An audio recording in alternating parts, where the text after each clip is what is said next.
સુરતના ભેસ્તાન વિસ્તારમાં 34 કરોડના ખર્ચે બનેલો સિદ્ધાર્થનગર બ્રિજ તંત્રની અણઘડ કામગીરીના કારણે વિવાદમાં આવ્યો છે। વડોદથી કરોડવાને જોડતો આ 600 મીટરનો બ્રિજ 14 મહિનાના વિલંબ બાદ 23 જાન્યુઆરીએ ખુલ્લો મૂકવામાં આવ્યો, પરંતુ રેલવે લાઇન પરનો કનેક્ટિંગ બ્રિજ હજુ અધૂરો હોવાથી વાહન ચાલકો માટે તે શોભાના ગાંઠિયા સમાન સાબિત થઈ રહ્યો છે। બ્રિજ ઉતરતાની સાથે જ તરત જ રેલવે ટ્રેક આવતો હોવાથી અને આગળ વધવાનો કોઈ રસ્તો નથી, જેના કારણે લોકોએ ત્યાંથી પરત ફરવું પડી રહ્યું છે। આ પ્રોજેક્ટ હજુ 56% અધૂરો છે અને રેલવે કનેક્ટિવિટી મળતા હજુ 2 વર્ષનો સમય લાગી શકે તે પ્રમાણેની પરિસ્થિતિ છે। જો આ બ્રિજ પૂર્ણ થાય તો વેસુ અને નેશનલ હાઈવે 48 વચ્ચે સીધું જોડાણ મળવાથી 5 લાખ લોકોને ફાયદો થશે, પરંતુ હાલ તો અધૂરો આયોજનના કારણે જનતા પરેશાન થઈ રહી છે।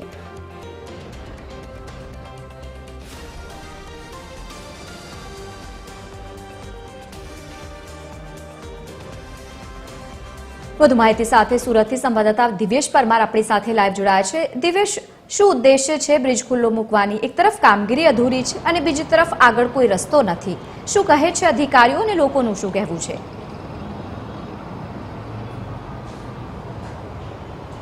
બિલકુલ લવલીન, જે પ્રકારે સુરત શહેરના આ સિદ્ધાર્થનગર ફ્લાયઓવર બ્રિજની વાત કરવામાં આવે તો સુરતનો પહેલો એવો બ્રિજ છે કે માત્ર ચડી અને પાછો ઉતરીને ફરીને પરત આવવાની નોબત છે તે આવી છે, કારણ કે આ સિદ્ધાર્થનગરનો બ્રિજ જે છે તે વડોદ ખાતે જે કનેક્ટિવિટી માટે બનાવવામાં આવ્યું છે, તે બ્રિજ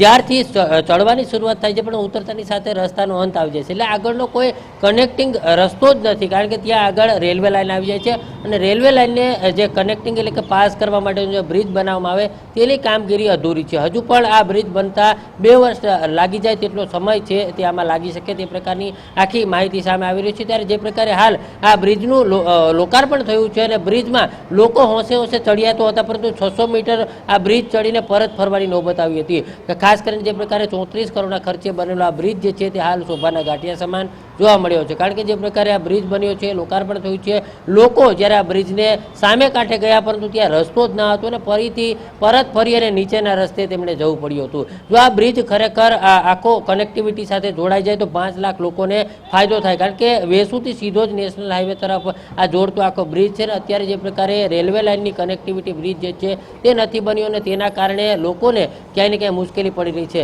એક તરફ જોવા જઈએ તો જે પ્રકારે જે આ કોન્ટ્રાક્ટર છે તેમના દ્વારા આ બ્રિજ જે છે તે 2024માં શરૂ કરવામાં આવશે તે પ્રકારની બાંહેધરી આપી હતી અને આખો ઠરાવ પાસ થયો હતો, ત્યારબાદ 14 મહિનાનો વિલંબ થયો હતો અને ત્યારબાદ આ બ્રિજ જે છે તે બન્યો હતો અને આખરે ખુલ્લો પણ મુકાયો હતો, પરંતુ માત્ર ખુલ્લો મૂકવા ખાતર ખુલ્લો મુકાયો હોય તે પ્રકારની ઘાટ છે તે સર્જાયો હતો અને આ સમગ્ર ઘટનામાં જે પ્રકારે કહી શકાય કે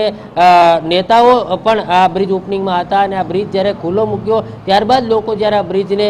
ઉપર ગયા ત્યારે ખબર પડી કે સામે કાંઠે કોઈ કનેક્ટિવિટી નથી અને તેને 600 મીટર ફરી અને પરત પાછું નીચેથી જવાની નોબત આવી હતી। આમ આ બ્રિજ જે છે તે ખુલ્લો તો મુકાયો પરંતુ આગળની કોઈ કનેક્ટિવિટી ન હોવાના કારણે આ બ્રિજ હાલ શોભાના ગાંઠિયા સમાન જોવા મળી રહ્યો છે। બિલકુલ દિવેશ, આભાર સમગ્ર માહિતી સાથે જોડાવા બદલ। તો લોકો માટે સુખાકારી માટે આવી કામગીરી કરવામાં આવતી હોય છે, પરંતુ અહીંયા લોકોને પરેશાન થવાનો વારો આવ્યો છે।